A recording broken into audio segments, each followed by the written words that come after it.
Hey there everybody, Coach Brandon here again. Today I want to go over one more guard retention lesson against the double under stack pass.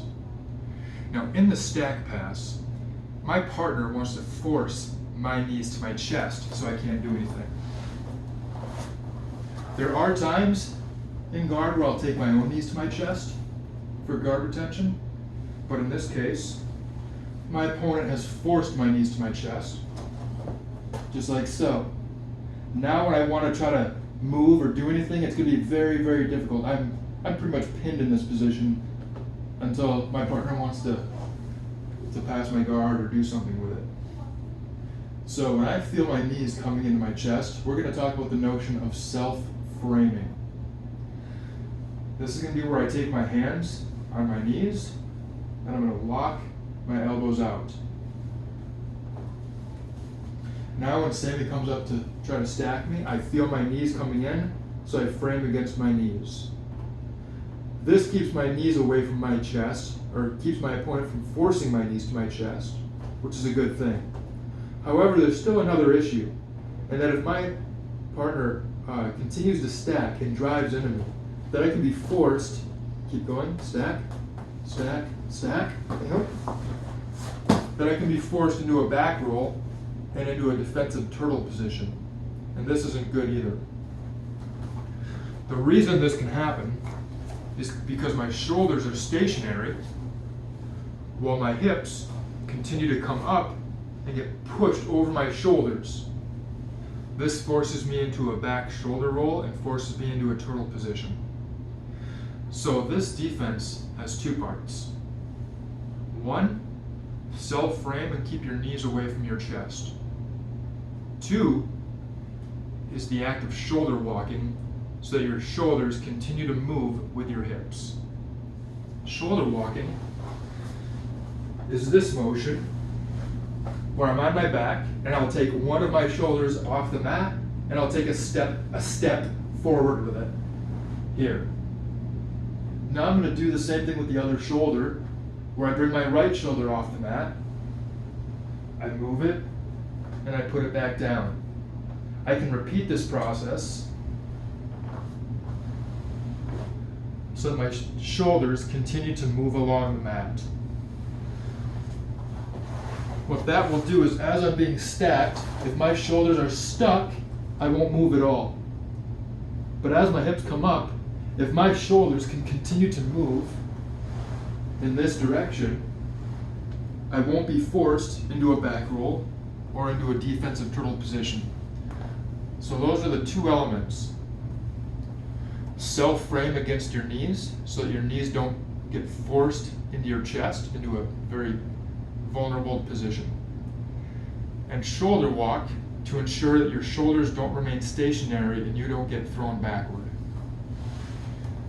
So, in this situation, Sammy's reached double unders, and I feel pressure coming in. I feel pressure coming into the knees.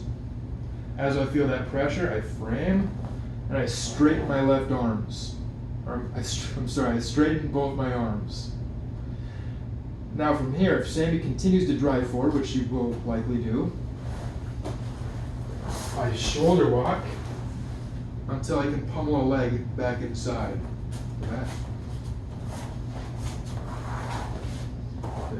So I'm going to ask you to try to hold the position a little bit when I move my leg, okay? So she's going to stack again.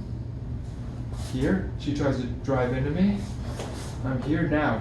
If I can't pummel my leg, I might have to go back into my knee slip, where I post inside the arm. I'll do it on this side. And I slip my knee. That would be acceptable. Now we looked at double self-framing, where I have hands on both my knees. An alternative to this can be a single knee and framing on my partner's hip to stop her from coming around. As she goes into a good stack, her hips are going to be coming around to the side as she looks to pass.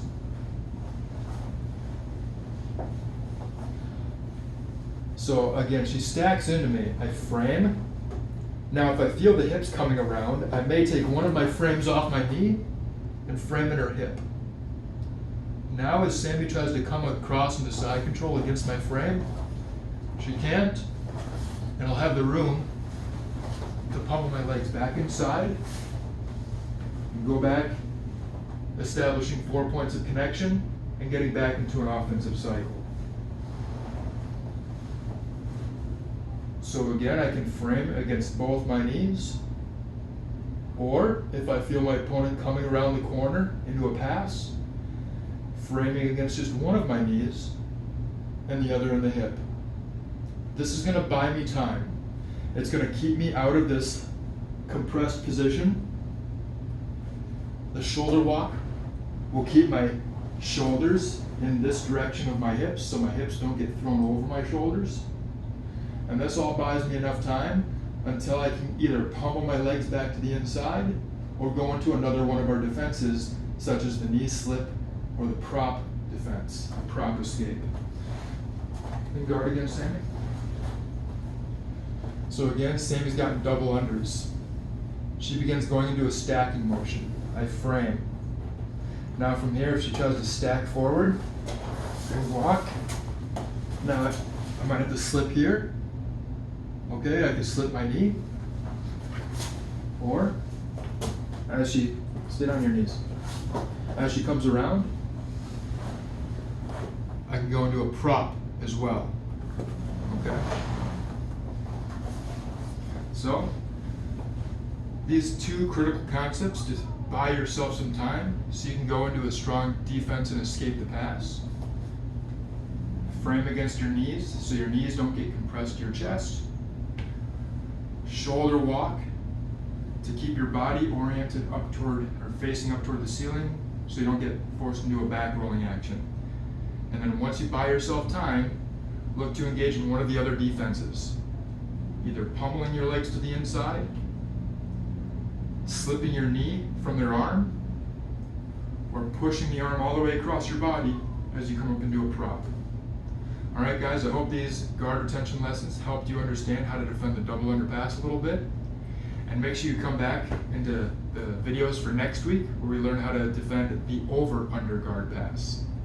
We just went over the double under, where both arms are under the legs. And next week we go into over-under, where one arm is under and the other is over. All right? So we'll see you next week for that. Thanks, guys.